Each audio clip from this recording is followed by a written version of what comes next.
रक्षा की है। माँ अपने हर भक्तों को संकट से दूर रखती है और अपनी कृपा बनाए रखती है। माता ने राक्षसों का अंत करने के लिए कई अवतार लिए और हर अवतार में एक रहस्य भी छुपा होता है। तो मैं अमन और स्वागत करता हूँ आप सभी का आपके अपने podcast channel the Aman Gupta show पर। आज के पॉडकास्ट महाकालरात्रि में आप सभी भक्तजनों को इन नवरात्रों की बहुत बहुत शुभकामनाएं।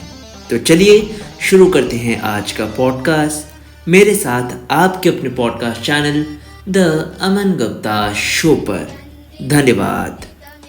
आज मैं अमन आपको माँ दुर्गा की एक ऐसी कथा के बारे में बताने जा रहा हूँ जिसमें माता गौरी की पुत्री ने शुंभ निशुंभ जैसे राक्षस का अंत किया।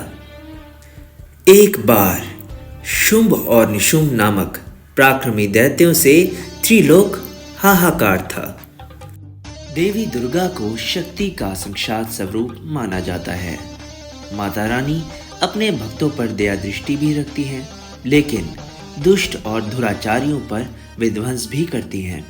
महिषासुर अति बलशाली दैत्य था जिसका संहार देवता भी ना कर सके, इसीलिए देवी दुर्गा का जन्म हुआ।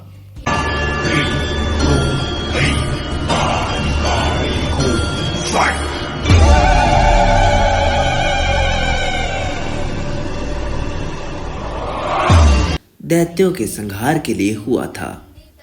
नवरात्रि में हम नव दुर्गा यानी कि माँ दुर्गा के 9 अवतारों की पूजा करते हैं, लेकिन जब दैत्यों के संहार के लिए माँ दुर्गा का जन्म हो चुका था तो फिर क्यों माँ दुर्गा को कई अवतार लेने पड़े?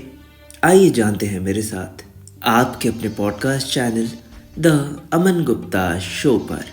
धन्यवाद। अब महिषासुर, धूम्रविलोन, शुंभ निशुंभ आदि ये सभी दैत्य थे जिनके वध के लिए माँ दुर्गा ने अलग अलग अवतार लिए।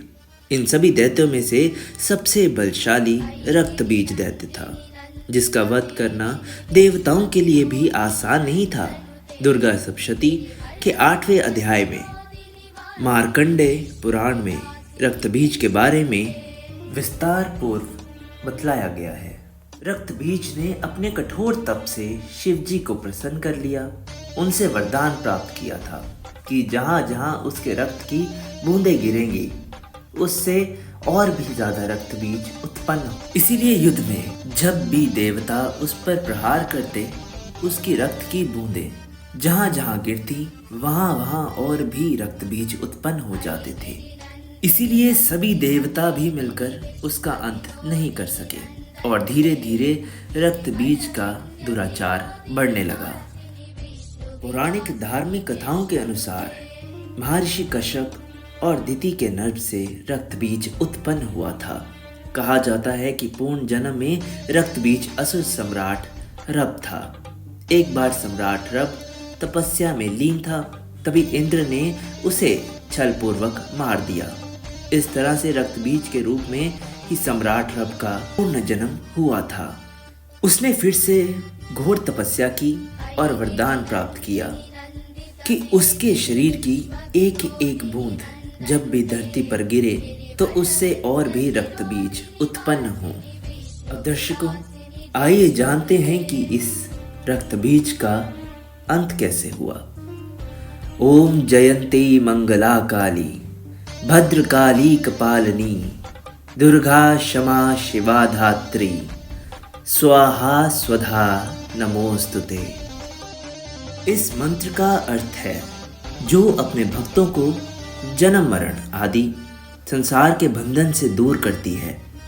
उन मोक्षधान्य मंगल देवी का नाम मंगला है और जो प्रलय काल से संपूर्ण सृष्टि को अपना ग्रास बना ले वह काली है। दुर्गा और रक्तबीज के बीच युद्ध हुआ। माँ दुर्गा जैसे ही उसके अंगों को काटने लगी तो उसके रक्त से नए दैत्य रक्तबीज का जन्म होने लगा। इस तरह से रक्तबीज दैत्य की सेना खड़ी हो गई। फिर आखिरकार माँ ने देवी चंडिका को आदेश दिया कि जब वह रक्तबीज पर प्रहार करे तो वह उसका रक्त पी जाए। इससे नए रक्त बीज उत्पन्न नहीं होंगे। इसके बाद माँ पार्वती ने भद्रकाली का रूप धारण किया। माँ पार्वती के इस रूप को संसार का संहार प्रतीक माना जाता है।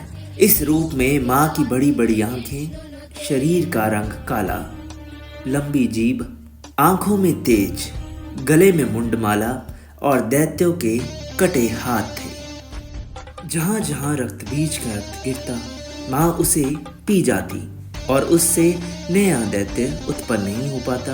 कहा जाता है कि इस अवतार में माँ का रूप बहुत ही ज़्यादा विकराल हो गया था और उन्होंने कई राक्षसों को निगल लिया था। अब माँ का रूप इतना ज़्यादा विकराल था कि उनसे दानव तो छोड़ो, देवी देवताओं भी बहुत ज़्यादा कंपित हो उठे थे। अब वह माँ को शांत करवाने के लिए महादेव के पास पहुँचे और बोले, हे महादेव, एक आप ही हैं जो माता का क्रोध शांत कर सकते हैं। कृपया करके उनके क्रोध को शांत करें, वरना पूरी सृष्टि का नाश हो जाएगा। तब भगवान शिव देवी देवताओं की पुकार पे उस रण में चले गए और धरती पर लेट गए। अब जैसे ही माँ काली का पैर भगवान शिव की छाती पर पड़ा, माँ काली और भी ज्यादा क्रोधित हो उठी और उनकी जीभा बाहर आ गई। परंतु जैसे ही माँ काली ने देखा कि भगवान शिव हैं, तब वह और भी ज्यादा बहुत जोर की चीखने लगी और रोने लगी, जिस कारण माँ काली से भगवान शिव की ये हालत देखी ना गई और माँ फिर से पार्वती में बदल गई। तो दर्शकों, यही थी आज की कहानी। आशा करता हूँ कि आपको ये कहानी बहुत ही ज़्यादा पसंद आई हो। आप सभी को नवरात्रों की बहुत ही ज़्यादा शुभकामनाएं। मेरे आने वाले सभी पॉडकास्ट को सुनने के लिए जुड़े रहिए मेरे साथ आपके अपने podcast channel the Aman Gupta show पर। धन्यवाद।